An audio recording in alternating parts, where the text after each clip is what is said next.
Selamat pagi, salam sejahtera untuk kita semua. Perkenalkan, nama lengkap saya Bibina Dahlia. Saya dari Fakultas Ekonomi jurusan Akuntansi. Pada hari ini saya akan mempresentasikan makalah kelompok 10 dengan tema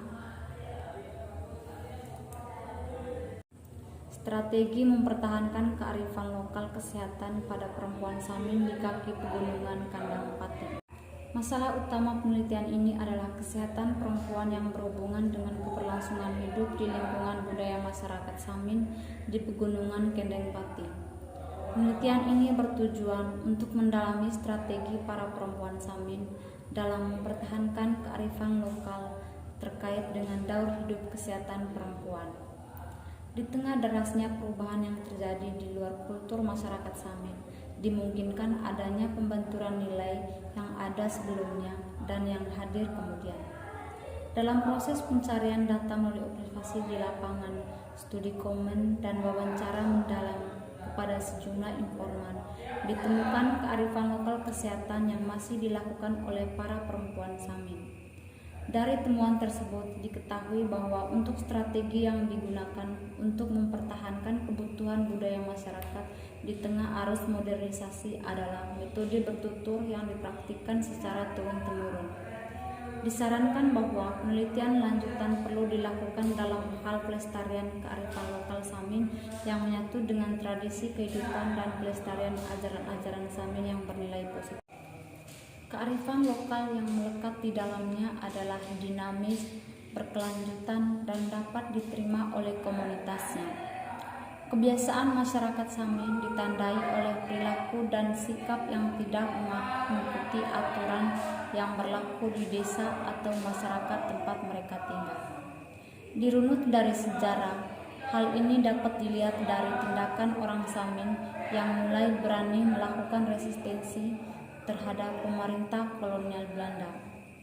Bentuk resistensi tersebut tidak dilakukan secara frontal dengan langsung berhadapan secara fisik, tetapi dengan enggan membayar pajak, tidak menyetor padi, dan menentang pamong desa.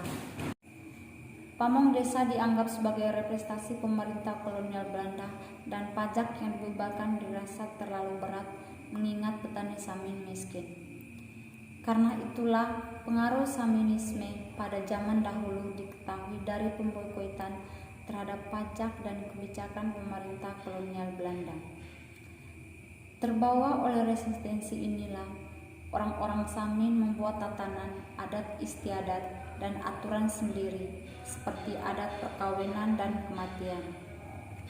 Pernikahan biasa dilakukan di masjid, namun mereka enggan membayar mas kawin dengan alasan hal itu sesuai dengan ajaran agama Adam, yakni keyakinan yang dianutnya. Adat perkawinan yang berlaku di dalam masyarakat Samin ialah endogami, yaitu mengambil jodoh dari dalam kelompok sendiri dan menganut prinsip. Adat perkawinan yang berlaku di dalam masyarakat Samin ialah endogami, yang mengambil jodoh dan menganut prinsip monogami. Perkawinan ideal orang Samin adalah istri cukup hanya satu untuk selamanya. Dalam bahasa orang Samin, bojo sigi kanggo saklawase turun maturun. Landasan berlangsungnya perkawinan adalah kesepakatan antara seorang laki-laki dan seorang wanita atau Suripan Sadi Hutomo pada tahun 1996.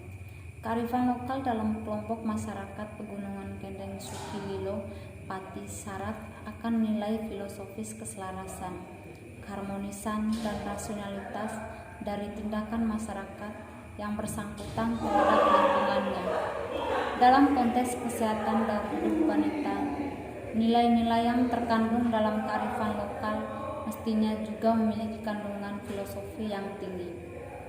Dalam penelitian mengenai Samin, Suripan Sudi Hutomo mengkaji masyarakat Samin dan menjelaskan nilai-nilai yang dijunjung tinggi oleh masyarakat Samin. Ajaran kebatinan Samin ialah Manunggali Kowu Gusti atau Sangkan Paraneng Dumat, yang berarti dari mana manusia berasal, apa dan siapa dia pada masa kini, dan kemana tujuan hidupnya yang dijalani atau yang dituju. Namun Suripan tidak membahas kearifan lokal kesehatan daur hidup perempuan Samin. Padahal nilai-nilai lokal ini perlu dijelaskan secara detail. Maksud, tujuan, dan sasaran yang dituju dalam setiap kearifan lokal yang muncul. Disinilah letak kepentingannya penelitian ini dilakukan. Berpijak dari kenyataan yang di atas, penelitian ini mengidentifikasikan bagaimana wujud dan strategi pemertahanan kearifan lokal kesehatan perempuan di dalam masyarakat Samin di kaki Pegunungan Kendang, Kabupaten Pati. Perlu dipahami bahwa daur hidup perempuan itu dimulai sejak masa bayi dilahirkan, tumbuh berkembang menjadi remaja, dewasa, masa pernikahan, masa tua hingga meninggal.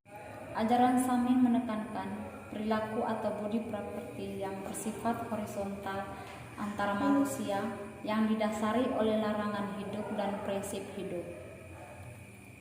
Masyarakat Samin juga belum dapat mengikuti perubahan ke arah 127 modernisasi karena terbatasnya akses yang dimiliki.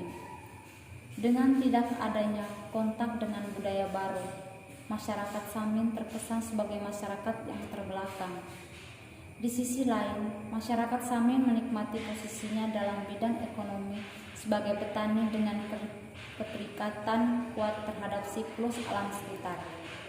Terkait dengan penelitian yang dilaporkan ini, temuan-temuan penelitian di daerah Kudus dikontrakan dengan temuan-temuan penelitian di daerah Pati.